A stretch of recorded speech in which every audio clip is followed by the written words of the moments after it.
ఈ మండుతోన్న ఎండలు పౌల్ట్రీ ఇండస్ట్రీని కోలుకోలేని దెబ్బతీస్తున్నాయి. ఎండల వేడిమికి తట్టుకోలేక ఉమ్మడి తూర్పుగోదావరి జిల్లాలో 4 రోజుల్లో 18 లక్షల కోళ్లు మృతి చెందడం కలకలం రేపుతోంది.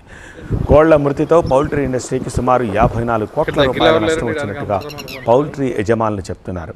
గత 4 రోజులుగా దంచి కొడుతోన్న ఎండలతో షెడ్యూల్లోని కోళ్లు విలవిలలాడిపోతున్నాయి.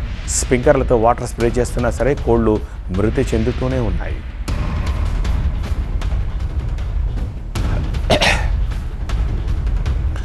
కొద్ది రోజులుగా భరించలేని ఎండవేడిమితోటి కోళ్లు బలవుతున్నాయి. ప్రధానంగా ఈ నెల 20 నుంచి పెరిగిన ఉష్ణోగ్రతలతోటి ఫారాల్లో కోళ్లు తల్లడిల్లిపోతున్నాయి. ఫారాల్లోని కోళ్లను ఎండల నుంచి రక్షించేందుకు షెడ్లపై స్ప్రింక్లర్లు ఏర్పాటు చేసి నీటి తడులు అందిస్తున్నా సరే షెడ్ లోపల ఉష్ణోగ్రత పెరగకుండా నీటిని తుంపర్లు వెదజల్లే పరికరాలను వాడుతున్నా సరే షెడ్ చుట్టూ వస్త్రాలు గోనె సంచులు కట్టి నీటితో తడుపుతున్నా సరే ఫలితం లేకుండా పోతోంది. పెరిగిన వేడిమి వడగాలులు ఉక్కపోతలకు ఉక్కిరి బిక్కిరై లక్షల కోళ్లు చనిపోయాయి. లక్షల్లో కోళ్లు చనిపోతూ ఉండడంతో పౌల్ట్రీ యజమానులు లబోదిబోమంటున్నారు.